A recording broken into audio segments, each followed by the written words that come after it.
আকাশবাণী কলকাতা গ্রামীণ সংবাদ পড়ছি পার্থপ্রতিম মিত্র। প্রধানমন্ত্রী নরেন্দ্র মোদী আজ আকাশবাণীর মন কি বাত অনুষ্ঠানের ১১৮তম পর্বে উত্তরপ্রদেশের প্রয়াগরাজে চলতি মহাকুম্ভের কথা উল্লেখ করেছেন। প্রধানমন্ত্রী বলেন, সাম্য এবং সম্প্রীতি এটি একটি অভিনব মিলনস্থল। সঙ্গমের বালুকাবেলায় জনসঙ্গমের মাধ্যমে বৈচিত্র্যের উৎসব পালিত হচ্ছে। এখানে ধনী দরিদ্র নির্বিশেষে সঙ্গমে পুণ্যস্নান করে দেশের ঐক্য ভাবনাকে তুলে ধরছেন। তিনি জানান, কুম্ভ অনুষ্ঠিত হয় প্রয়াগরাজ, উজ্জয়িনী, নাসিক এবং হরিদ্বারে।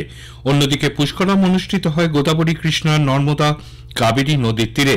কুম্ভমেলায় যুব সমাজের অংশগ্রহণ সম্পর্কে শ্রী মোদী বলেন, যখন তারা গর্বের সঙ্গে নিজ সভ্যতাকে উপলব্ধি করে তখন তাদের শিকড় আরও মজবুত হয়। এবারের কুম্ভ মেলায় ডিজিটাল প্রযুক্তি প্রয়োগ নিয়েও শ্রী মোদী সরব হয়েছেন। তিনি বলেছেন, কুম্ভ, পুষ্করম এবং গঙ্গাসাগর মেলা সামাজিক সংযোগ, সম্প্রীতি এবং ঐক্য ঘটিয়ে থাকে। নেতাজি সুভাষচন্দ্র বসুর অবদানের কথা স্মরণ করে শ্রী মোদী বলেছেন, নেতাজির জন্মদিন ২৩শে জানুয়ারি গোটা দেশে পরাক্রম দিবস হিসেবে পালিত হয়। তিনি সুভাষবাবুকে দিগদর্শী নেতা হিসেবে উল্লেখ করে বলেন, তার চরিত্রের সাহসিকতা ওতপ্রোতভাবে জড়িত ছিল। প্রশাসনিক কর্তা হিসেবে তিনি মানুষের কল্যাণের প্রতি যা ভেবেছিলেন তা আজও আমাদের প্রেরণা যোগায়। উত্তর পূর্বাঞ্চলের সঙ্গে দেশের বাকি অংশের যোগসূত্র এবং নিরাপত্তা বাড়াতে রাজ্য সরকার উত্তরবঙ্গে প্রস্তাবিত চিকেন স্নেক করিডোর বা শিলিগুড়ি করিডোর অনুমোদন দিয়েছে বলে প্রশাসনিক সূত্রে জানা গেছে। এই প্রকল্পে তিস্তা নদীর ওপরে করোনেশন সেতুর বিকল্প হিসেবে আরও একটি নতুন সেতু নির্মাণের পাশাপাশি জঙ্গলের মধ্যে দিয়ে ১৪ কিলোমিটার দীর্ঘ একটি উড়ালপুল তৈরির পরিকল্পনা করা হয়েছে। ভারত চীন সীমান্তে সিকিমের নাথুলায় সহজেই পৌঁছানোর জন্য প্রস্তাবিত উড়ালপুলের সমান্তরাল সেবকের সেনা ক্যান্টনমেন্ট পর্যন্ত রাস্তাটি আরও চওড়া করে ১০ ও ১৭ নম্বর জাতীয় সড়কের সঙ্গে যুক্ত করা হবে। অভয়াকাণ্ডে শুধুমাত্র সঞ্জয় রায়কে দোষী সাব্যস্ত করা এবং মেদিনীপুর মেডিকেল কলেজে স্যালাইন কাণ্ডে ১২ জন ডাক্তারের বিরুদ্ধে শাস্তির প্রতিবাদ জানিয়ে উত্তরবঙ্গ হাসপাতালে বিক্ষোভ দেখিয়েছেন সিনিয়র ও জুনিয়র চিকিৎসকরা। মেডিকেল কলেজের গেটে অবরোধের পাশাপাশি এশিয়ান হাইওয়ে 2-তে বিক্ষোভ দেখানো হয়।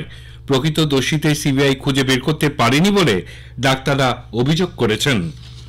এদিকে অবস্থান বিক্ষোভে সামিল হয়েছে মেদিনীপুর মেডিকেল কলেজের ডাক্তারি পড়ুয়ারাও। গতকাল রাতে তারা কলেজের ভেতর বারান্দায় বসে সারারাত অবস্থান বিক্ষোভ আন্দোলন শুরু করেছে। তাদের দাবি পূর্ণ না হওয়া পর্যন্ত তারা এই আন্দোলন চালিয়ে যাবে। পড়ুয়াদের দাবি, যতক্ষণ না পিজিটিদের বিরুদ্ধে সাসপেনশন অর্ডার এবং এফআইআর প্রত্যাহার করা হচ্ছে ততক্ষণ তারা এই বিক্ষোভ চালাবেন। মুর্শিদাবাদের ডোমকলে পুলিশের হাত থেকে আসামি ছিনতাইয়ের ঘটনায় গ্রেপ্তার হয়েছে তৃণমূল কংগ্রেসের নেতা হাফিজুল শেখ, তার স্ত্রী, রায়পুর গ্রাম পঞ্চায়েতের তৃণমূলের প্রাক্তন প্রধান। এই ঘটনায় এ পর্যন্ত ৫ জনকে গ্রেপ্তার করেছে পুলিশ, যাদের অধিকাংশের সঙ্গেই তৃণমূল কংগ্রেসের যোগ রয়েছে। এদিকে পলাতক আসামি রানা শেখও এখনো নিখোঁজ, তার খোঁজে তল্লাশি চালাচ্ছে পুলিশ। মুর্শিদাবাদ জেলা পুলিশের বিভিন্ন থানায় খোয়া যাওয়া ও চুরি যাওয়া ২১৭টি মোবাইল ফোন উদ্ধার করে প্রকৃত মালিকদের ফিরিয়ে দেওয়া হয়েছে। গতকাল বিভিন্ন থানা এলাকায় ফোন মালিকদের ডেকে ফোনগুলি ফেরত দেওয়া হয়। গ্রামীণ সংবাদ শেষ হল। এরপরে শুনবেন খবর ১২টা ৫০ মিনিটে।